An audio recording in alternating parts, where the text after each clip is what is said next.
325. This lecture is printed on recycled paper.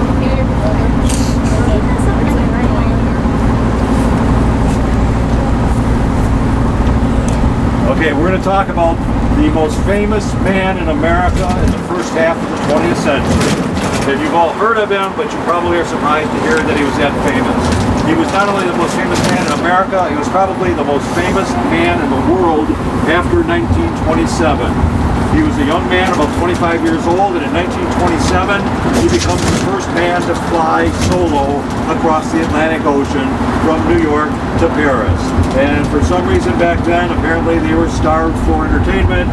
People all over the world just thought this was such a remarkable feat, and it was. It took a great deal of courage, but it was part of his personality too. I mean, he was known as the Lone Eagle, a young, good-looking guy. His father was a congressman from the Detroit area. And Charles Lindbergh will become like #1. He's a rock star. Can I? Yes. And if you want to, when you're in Boston on your own on your scavenger hunt, the Spirit of St. Louis is in Washington, D.C. in the Aerospace Museum, I believe. He meant to say when you're in Washington, not Boston. So there you go. So you could actually go see the plane. The actual plane that he flew. He meant to say Washington, yes. You see the plane, the very plane you'll see in the National Space and Aeronautics Museum. You see right behind this picture of Lindbergh, the Spirit of St. Louis, as David just mentioned. Well, on March 31st, 1932, so this is 5 years after he flew across the Atlantic, he and his wife were living in Hopewell, New Jersey. Actually, they were living in another place, but they had a second home in Hopewell, New Jersey, just north of us. They usually didn't spend weekdays there, but for some reason, on that particular week, Lindbergh insisted that he go and spend time there. And that becomes important later on in our story with some new evidence that they've discovered. They were sitting downstairs with some friends, having cocktails, and, as wealthy people do in their living room.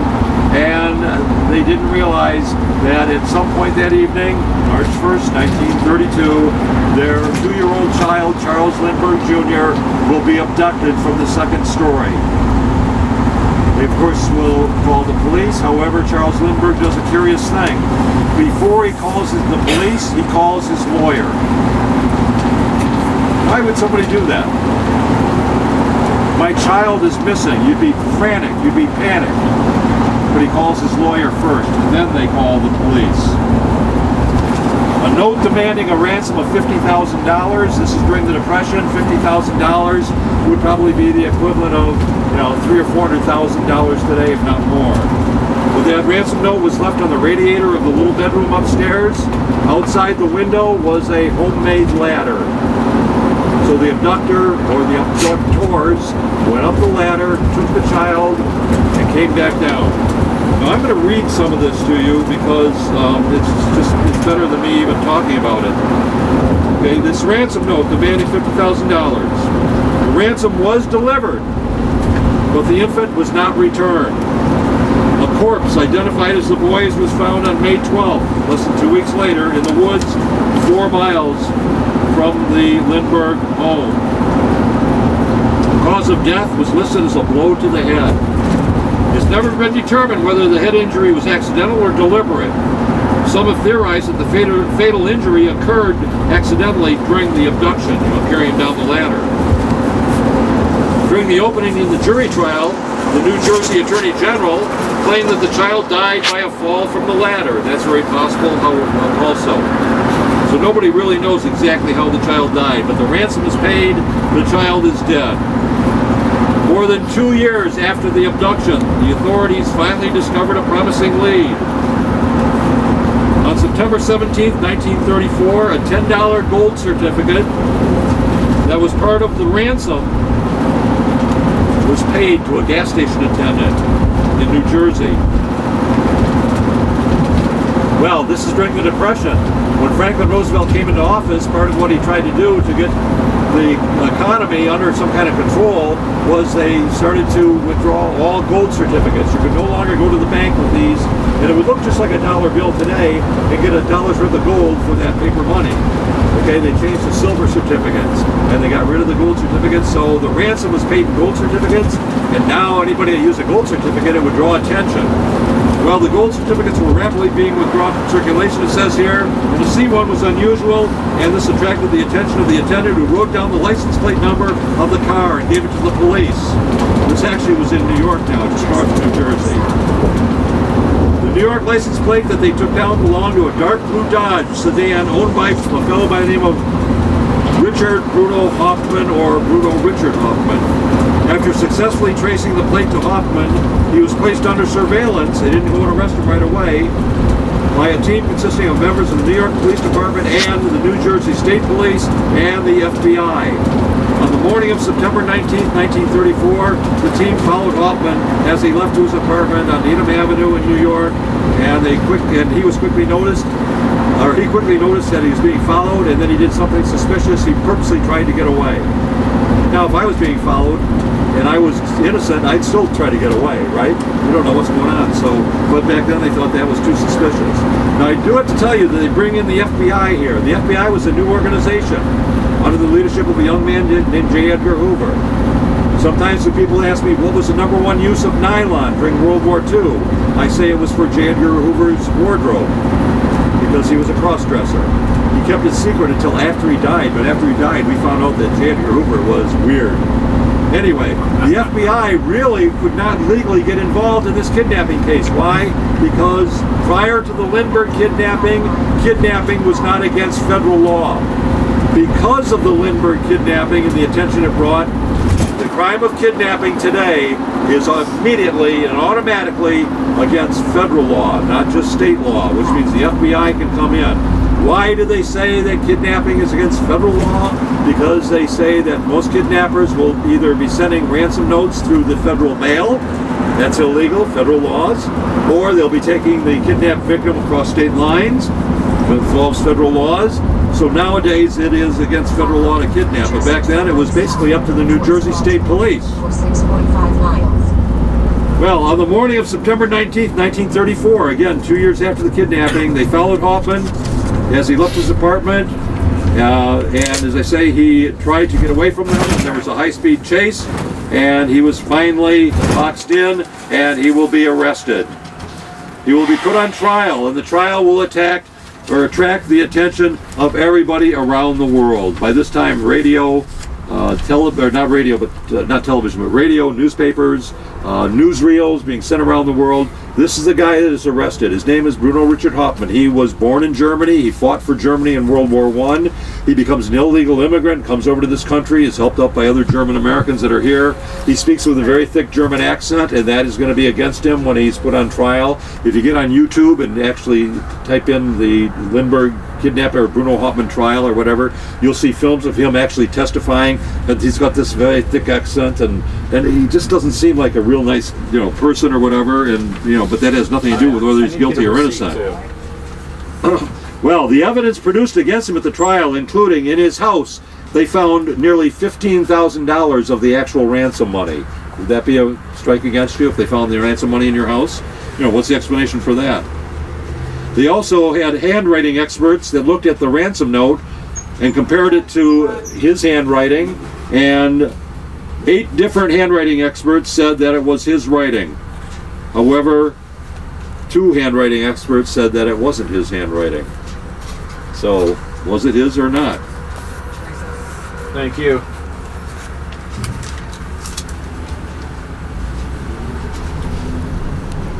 Also presented was a handmade ladder used in the kidnapping, along with testimony that the ladder was made from wood taken from Bruno Hoffman's garage attic. He's got the ransom money. The wood is from his own attic. He had been a carpenter, so he knew how to make things. They even found in his house a drawing on a piece of scrap paper of a ladder.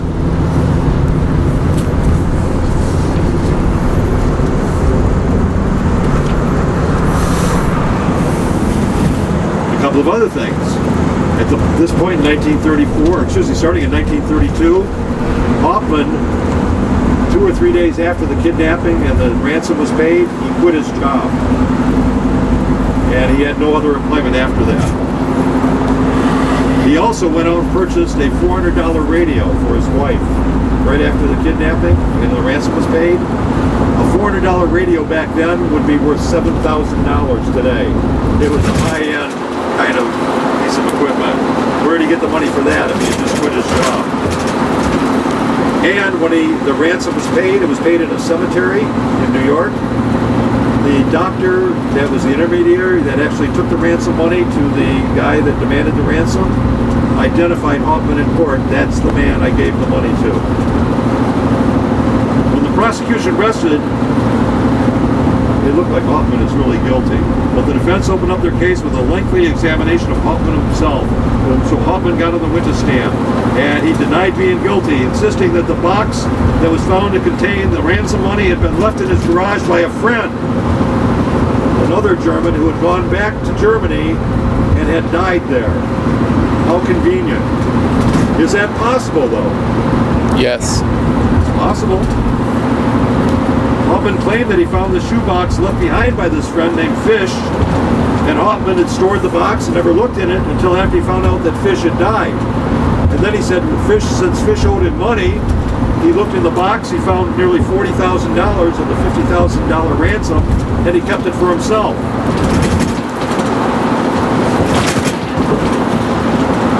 They asked him, how much did Fish owe you? He said $7,500. Well, they found a ledger in Hoffman's home where he kept meticulous records of every dime he spent and every dime he made, and yet there was nothing in there listing any $7,500 debt that he was owed by this guy named Fish. So, again, was this the truth or was he making it up? Then they called Hoffman's wife Anna to the witness stand to corroborate the story, and she said she didn't know anything about it. So she didn't help her husband very much there. He threw him under the bus. Well, not really, because she'll spend the rest of her life trying to get him acquitted after he's executed. The other thing is that other witnesses testified that Fish could not have been at the scene of the crime, number one, and that when he went back to Germany, he needed medical treatments, and he didn't have enough money to pay for them. That's why he died in Germany. Why didn't he send for that box of money to pay for his medical treatments? In fact, Fish's landlady testified that he could barely afford to pay $3.50 a week for his room when he was still here in New Jersey. So, maybe this whole thing was made up by Hoffman. Well, in the closing summation, the evidence against Hoffman was said to be entirely circumstantial, no eyewitnesses. But as no witnesses had placed him at the scene of the crime, nor were his fingerprints found, then, who knows? But Hoffman was convicted and immediately sentenced to death, who set the date for the week of March 18, 1935. There was an appeal in the New Jersey courts that was argued later in June of 1935. The New Jersey governor visits Hoffman, and after his visit, he delays the execution. In late 1936, they finally allowed for the execution to go forward. On March 30th, 1936, Hoffman then will be denied the stay of execution, or reprieve as they called it. And on April 3rd, 1936, he will be executed in Old Smoky. Old Smoky was the electric chair they used in New Jersey. You know this from, we discussed Thomas Edison earlier. Thomas Edison was the one who invented Old Smoky. And when Thomas Edison invented Old Smoky, what type of electrical current did he use?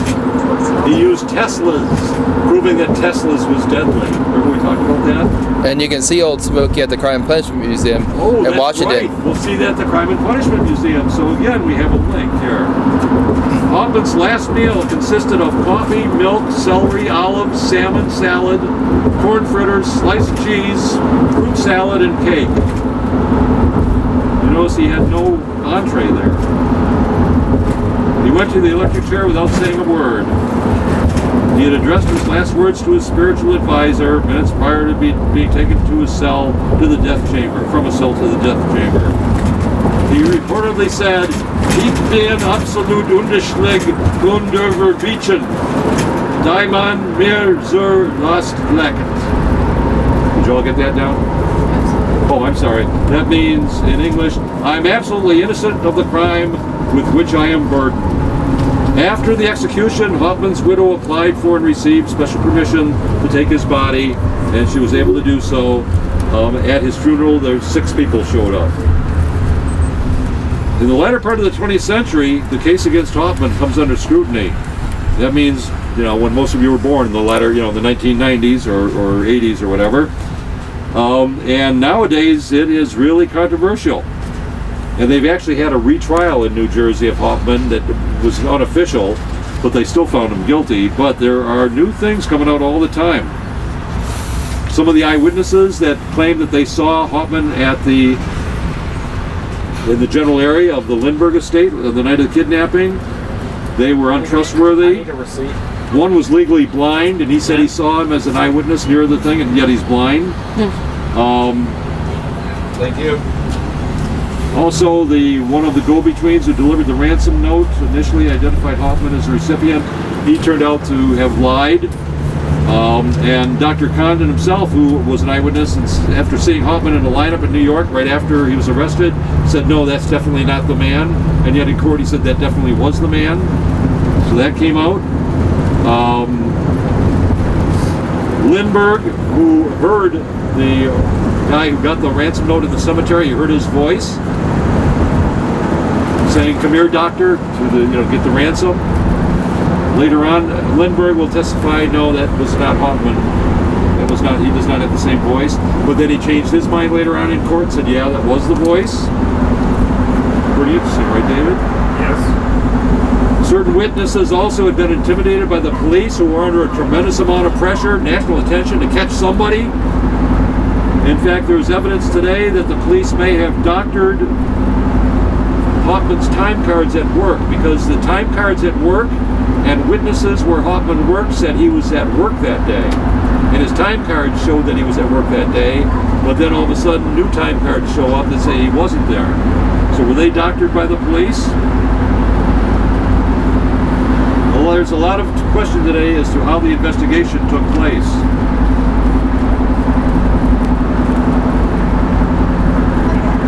And one other thing. There were no fingerprints on the wood ladder, and there is proof that the ladder itself, the wood may not have come from Hoffman's attic. It may have been planted by whoever, including the police, who had to, under pressure, to catch a culprit. Because it had been 2 years. Right. So imagine, here's the most famous person in America, 2-year investigation, no leads. Finally, this money shows up, and they got to get their case because it's starting to get colder and colder and colder. And if they don't solve it now, they knew they were never going to get it solved. And even to this day, the show Forensics Files has had the thing on the Brutal Hoffman case. A couple of other TV shows that are similar. The Ghost of Hopewell was a new book about the Lindberghs Baby kidnapping case. Well, let me come to the chase. The latest book out about this particular case says that they highly suspect that this man did not kidnap the Lindbergh Baby in 1931. They say the death of the Lindbergh Baby was done by this man. Does anybody recognize this man? Charles A. Lindbergh. Why? Charles A. Lindbergh, if you know something about him, he was later on in the 1930s a big admirer of a little fellow over in Europe with a little tiny mustache by the name of Adolf Hitler. Lindbergh was a white supremacist.